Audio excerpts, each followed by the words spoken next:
2026 കേരള നിയമസഭാ തിരഞ്ഞെടുപ്പ് ഗോതയിലേക്ക് നീങ്ങുമ്പോൾ രാഷ്ട്രീയ കേരളം ഉറ്റുനോക്കുന്ന ഏറ്റവും വലിയ ക്ലൈമാക്സ് കണ്ണൂരിലെ കെ സുധാകരന്റെ സ്ഥാനാർത്ഥിത്വമാണ്. പിണറായി വിജയൻ എന്ന CPMന്റെ കരുത്തനായ നായകനെ നേരിടാൻ കെ സുധാകരൻ എന്ന കോൺഗ്രസിന്റെ പോരാളി തന്നെ വേണമെന്ന ഹൈക്കമാൻഡ് താൽപര്യവും തന്റെ തട്ടകമായ കണ്ണൂർ മണ്ഡലം വിട്ടു നൽകില്ലെന്ന സുധാകരന്റെ കടുംപിടുത്തം കോൺഗ്രസിനുള്ളിൽ സൃഷ്ടിച്ചിരിക്കുന്നത് സമാനതകളില്ലാത്ത പ്രതിസന്ധിയാണ്.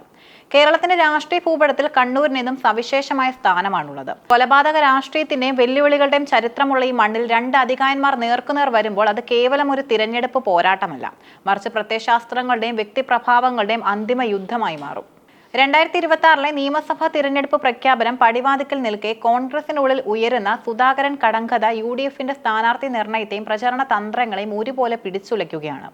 കോൺഗ്രസ് ഹൈക്കമാൻഡിനെ സംബന്ധിച്ചിടത്തോളം ഇത്തവണത്തെ തിരഞ്ഞെടുപ്പ് കേരളത്തിൽ അധികാരം തിരിച്ചുപിടിക്കാനുള്ള ജീവൻമരണ പോരാട്ടമാണ്. പിണറായി വിജയന്റെ നേതൃത്വത്തിലുള്ള LDF ഭരണത്തിന് തടയിടണമെങ്കിൽ മുഖ്യമന്ത്രി അദ്ദേഹത്തിന്റെ സ്വന്തം മണ്ഡലമായ ധർമ്മടത്ത് തന്നെ തളയ്ക്കണം. ഇതിനായി കെ സുധാകരൻ എന്ന കണ്ണൂരിലെ പുലിയേക്കാൾ അനുയോജ്യനായി മറ്റൊരാളില്ലെന്ന് രാഹുൽ ഗാന്ധിയും സംഘവും വിശ്വസിക്കുന്നു. സുധാകരൻ ധർമ്മടത്ത് മത്സരിക്കുന്നത് സംസ്ഥാനത്തുടനീളമുള്ള കോൺഗ്രസ് പ്രവർത്തകർക്ക് വലിയ ആവേശം നൽകുമെന്നും മുഖ്യമന്ത്രിയെ പ്രതിരോധത്തിലാക്കാൻ ഇതിലൂടെ കഴിയുമെന്നും ഹൈക്കമാൻഡ് കണക്കുകൂട്ടുന്നു. MP-മാർ നിയമസഭയിലേക്ക് മത്സരിക്കേണ്ടതില്ലെന്ന പൊതു തീരുമാനം കോൺഗ്രസ് എടുത്തിട്ടുണ്ടെങ്കിലും സുധാകരന്റെ കാര്യത്തിൽ അതിന് ഇളവ് നൽകാൻ നേതൃത്വം തയ്യാറാണ്. പക്ഷേ ഈ ഇളവ് കണ്ണൂരിന് വേണ്ടിയല്ല, മറിച്ച് ധർമ്മടത്തെ ബിഗ് ഫൈറ്റിന് വേണ്ടിയാണെന്ന കണിശമായ ഉപാധിയാണ് ഹൈക്കമാൻഡ് മുന്നോട്ട് വെക്കുന്നത്. എന്നാൽ കെ സുധാകരനെ സംബന്ധിച്ചിടത്തോളം ധർമ്മടം എന്നത് രാഷ്ട്രീയമായ ഒരു വെല്ലുവിളിയല്ല, മറിച്ച് അപകടകരമായ ചതിക്കുഴിയാണെന്ന തിരിച്ചറിവ് അദ്ദേഹത്തിനുണ്ട്. കഴിഞ്ഞ തവണ പിണറായി വിജയൻ 30,000-ലധികം വോട്ടുകൾക്ക് വിജയിച്ച മണ്ഡലമാണ് ധർമ്മടം. CPMന് ശക്തമായ കേഡർ സംവിധാനമുള്ള അവിടെ പോയി മത്സരിക്കുന്നത് തന്റെ രാഷ്ട്രീയ ഭാവിക്ക് തിരിച്ചടിയാകുമെന്ന് അദ്ദേഹം ഭയപ്പെടുന്നു. കണ്ണൂർ നഗരമണ്ഡലം സുധാകരന്റെ തട്ടകമാണ്. അവിടെ മത്സരിച്ചാൽ വിജയം ഉറപ്പാണെന്ന് അദ്ദേഹം വിശ്വസിക്കുന്നു. നിയമസഭയിൽ എത്തി മന്ത്രിസഭയുടെ ഭാഗമാകാൻ ആഗ്രഹിക്കുന്ന സുധാകരന് തോൽവി ഉറപ്പുള്ള ധർമ്മടത്തേക്ക് പോകാൻ താല്പര്യമില്ല. സുധാകരനെ അനുകൂലിക്കുന്നവർ പറയുന്നത് അദ്ദേഹത്തെ ധർമ്മടത്ത് മത്സരിപ്പിക്കുന്നത് രാഷ്ട്രീയമായി ഒതുക്കാനുള്ള ചില നേതാക്കളുടെ തന്ത്രമാണെന്നാണ്. സുധാകരൻ കണ്ണൂർ മണ്ഡലത്തിൽ മത്സരിച്ചാലേ ജില്ലയിലെ മറ്റു മണ്ഡലങ്ങളിലും അതിന്റെ ഗുണം ലഭിക്കൂ എന്നാണ് അനുയായികളുടെ വാദം. സീറ്റ് സംബന്ധിച്ച തർക്കം മുറുകിയതോടെ സുധാകരൻ കണ്ണൂർ മണ്ഡലത്തിൽ മത്സരിച്ചാലേ ജില്ലയിലെ മറ്റു മണ്ഡലങ്ങളിലും അതിന്റെ ഗുണം ലഭിക്കൂ എന്നാണ് അനുയായികളുടെ വാദം. സീറ്റ് സംബന്ധിച്ച തർക്കം മുറുകിയതോടെ സുധാകരൻ ഡൽഹിയിലേക്കുള്ള യാത്ര റദ്ദാക്കി കണ്ണൂർ നടാലിലെ തന്റെ വീട്ടിൽ തുടരുകയാണ്. സീറ്റ് ഉറപ്പില്ലെങ്കിൽ ചർച്ചയ്ക്കില്ല എന്ന കർക്കശമായ നിലപാട് ഹൈക്കമാൻഡിനെ പ്രതിരോധത്തിലാക്കിയിട്ടുണ്ട്. ഈ സാഹചര്യത്തിലാണ് മുതിർന്ന നേതാവ് രമേശ് ചെന്നിത്തല അനുനയ നീക്കങ്ങളുമായി രംഗത്തെത്തിയത്.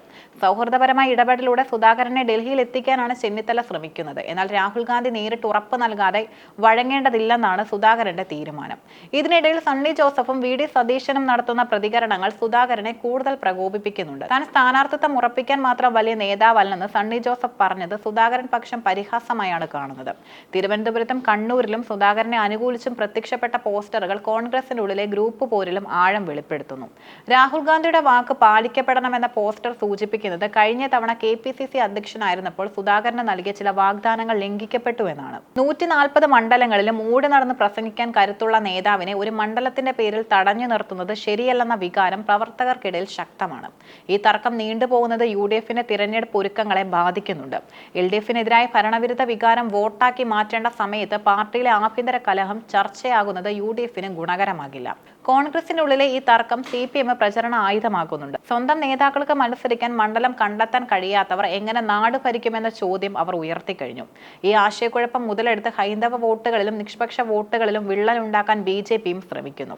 കെ സുധാകരൻ കണ്ണൂരിൽ മത്സരിക്കുമോ അതോ ധർമ്മടത്ത് പിണറായിയോട് ഏറ്റുമുട്ടുമോ എന്നത് കേവലം ഒരു സീറ്റ് വിഭജന പ്രശ്നമല്ല. അത് കേരളത്തിലെ കോൺഗ്രസിന്റെ ഭാവിയെയും പിണറായി വിരുദ്ധ പോരാട്ടത്തിന്റെ തീവ്രതയും നിർണ്ണയിക്കുന്ന ഘടകമാണ്. ഹൈക്കമാൻഡ് വിട്ടുവീഴ്ച ചെയ്യുമോ അതോ സുധാകരൻ തന്റെ വാശി ഉപേക്ഷിക്കുമോ എന്ന് വരും ദിവസങ്ങളിൽ അറിയാം. ഏതായാലും കണ്ണൂരിലെ ഈ രാഷ്ട്രീയ ക്ലൈമാക്സ് കേരള നിയമസഭാ തിരഞ്ഞെടുപ്പിലെ ഏറ്റവും ഉദ്വേഗജനകമായ അധ്യായമായി മാറിയിരിക്കുകയാണ്.